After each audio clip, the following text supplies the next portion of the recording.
Okay, so si Jing Paras po yung napagbibintangan po na may honeypot plot kay ES Recto. Pakinggan natin siya kasi babasagin niya si Sandro Marcos. Tingnan natin. Na kinausap si BBM when he visited Malacanang. The President Duterte did not speak to him, but there were three officials. One was Bongo, Medialdea, and the third one was allegedly Euro. Katang-isip lang ni Sandro yan. Wow. No, he didn't mention any names, but it was floated. Yeah, but katang-isip in the sense that I don't think at the time si President Duterte was already resigned to the fact that it's Marcos who's running with Sara. Paano niya tinanggap na si VP Sara run under Hindi ba sinabihan, eto, doon pa lang alam mo na mali siya eh. Kasi tandaan natin, if Duterte Rodrigo is resigned to the fact na natatakbo si PBBM with Sara Duterte, bakit tinawag niya pang weak leader si Marcos? Eh di naka-apekto yun sa kanya, di ba? So there is a disconnect here, obviously, Katuloy. Marcos? Hindi niya tinanggap yun. He felt bad. I had an interview here with Pinky. In fact, galing nga si Bongo sa akin kasi nagsabi ako ng totoo na nagtampo talaga si PRRD because he told me personally in front of Pressby that nakipag-meeting sila with Bongo and Marcos and Romualdez. Okay. Bongo wanted to become Vice President of Bongbong. Moving forward. Kaya pala, ibig sabihin meron talagang deal na nangyari. Tama? So yung sinasabi ni Sandro is totoo. Paano naging katang-isip yun? Kasi kung you yourself is admitting na si Sandro Marcos, si BBM, ay gustong tumakbo ni Bongo with BBM. Oh, yari. Anong kwento ang alam nyo? Ba't sumabog yung unity? What happened? Kasi medyo malalim na tong away na to. Hindi na to biro. Ang ganda nitong interview nito mga lods kasi maraming kinwento rito si Jing Paras eh. Kasi kung totoo yung honey plot scam, isa doon sa nangyari is yung sa Viva Max. Na-explain niya kung bakit nandun siya kasama ng Viva Max. Maraming usapan noong pinunvince nila si BP Sara to run for Vice President. Hindi niya tinupad. Also may promise talaga, 'di ba? May promise talaga na na ganyan yung nangyari, 'di ba? So ibig sabihin, kaya pumayag, may promise. One is I think magiging speaker si GMA uli. Edi kung mangyari yon, hawak ng mga Duterte ang Congress. 'Di ba kasi si GMA bata yan ng mga Duterte or naging tuta yan ng mga Duterte. Kita nyo? So hindi nagsisinungaling si Sandro, hindi siya katang-isip kasi nga may horse trading na nangyari. Nakatay. Okay. Hindi tinupad yun. Inunahan na ni Martin. Pangalawa, hindi tinupad yun. Ibig sabihin, talagang meron. May plot talaga. the promiser, the Defense Secretary. appointment of Department of National Defense Secretary. Kasi nga, pag siya yung may hawak nun, papasok, madaling makapasok ang China. Di ba hindi binigay? Hindi binigay. Hindi nila tinupad yun. And parang hindi sila at home with Vice President Sara. Kasi medyo So bakit naman sila papayag na ilagay sa slate si VP Sara? Kung ilagay sa slate si VP Sara kung hindi dumaan muna kay Rodrigo. Kasi tandaan natin, yung mga maisog rally, hindi naman si Sara Duterte yung head nun eh. Yung maisog rally, ang head nun ay si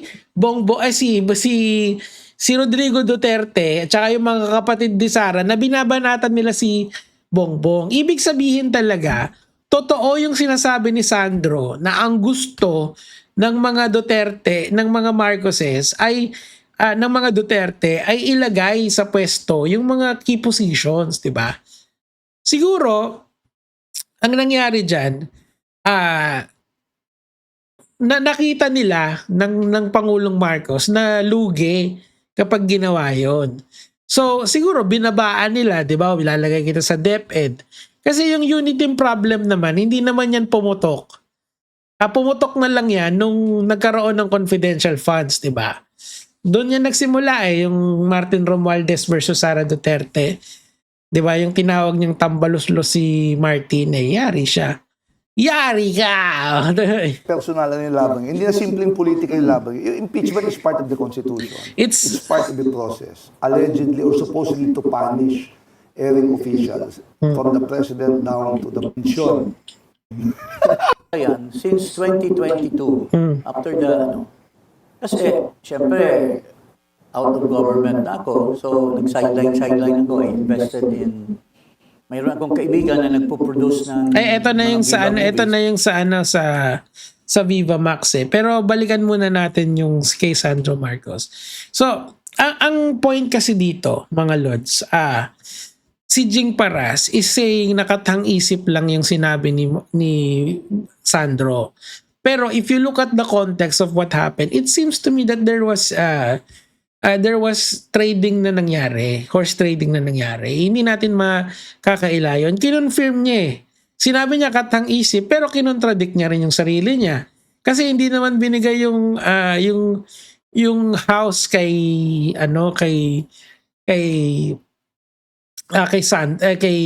Sara, di ba? Hindi si GMA yung linagay. Kasi isipin niyo if the Duterte still holds the house, they can sue for impeachment, 'di ba? Pwede napakadaling magkaroon ng impeachment kapag yung ang Congress is hawak-hawak mo. At any point in time, pwede mo utusan yung Congress na they can vote 2/3 na tanggalin si Marcos at any time. Pagkatapos nun, pag nasa Senate na yung case, syempre ang mga kongresista, ang mga senador kasi parang separate states yan eh. Hindi yan katulad ng congressman na sila, black voting talaga sila. So isa-isa mo silang liligawan. And I believe with the popularity of Sara Duterte, if mangyari talaga na ma-impeach si BBM ng early quarters, talaga ma-impeach yan, di ba? So it's really good in hindsight na ganun yung ginawa nila BBM.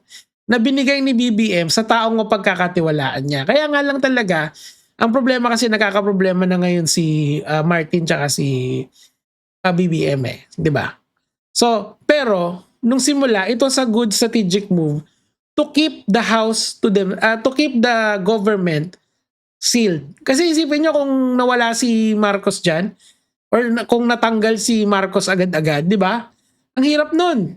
Parang balik kay Duterte. Tapos after ilang years, after nung term niya, after 2028, makakatakbo na naman. So if ever magawa nila Duterte yan, 2024 pa lang, nagkakaroon na ng tawag mo rito, nagkakaroon na ng impeachment versus Bongbong Marcos. Buti na lang, they got the house. And kung wala rin yung national defense sa kanila, there would be more incursions from China, 'di ba? Tandaan nyo, ngayon kasi naka Gibo Teodoro na. So si Gibo Teodoro has a hard line pagdating sa China. These are facts. Tingnan niyo yan, check nyo. 'Di ba? So point here is that kung may hard line na sila sa China, hindi na makakapasok agad-agad ang China rito. Tama, 'di ba? So pero kung siya yung national defense, edi ibig sabihin madali na lang yung incursion from the Chinese, 'di ba? So bukod sa man-neutralize mo yung magkakaroon ka ng mga sleeper agents dito sa Pilipinas that would essentially be biased towards the propaganda of China versus yung mga sa atin. Di yari, 'di ba? Parang ang galing ng control nila kung sakali kasi strategic yung dalawang position na yun yung DND tsaka yung National Defense at saka yung sa House Speakership kay Gloria Macapagal. And kung sakasakali na natupad, si Bongo pala yung gustong maging vice president or siya yung maging executive secretary, di ba? Basically ganun yung mangyayari. So ano yun eh? Ang mangyayari dapat surrounded si BBM ng mga Duterte appointees. 'Di ba? BBM is the president pero the people around BBM are Duterte appointees. Ganun yung dapat mangyayari. Buti na lang di siya pumayag. Kasi kung pumayag siya, Duterte country pa rin tayo hanggang ngayon. Eh ngayon, paghihirapan nila yon. Kung hindi na-impeach si Sara, hindi very good. Let's go to 2028. Paano kung na-impeach? Eh di yari. Tulog. So, I think that's is a very good idea here na siguro kung ayaw nyo nang makabalik ang mga Duterte, then please don't vote for them. Pero at supportahan nyo kung sino man yung magtutuloy doon sa anti-corruption campaign ni BBM, and sana may mangyari na soon as time. Yan lang naman po, mga lods.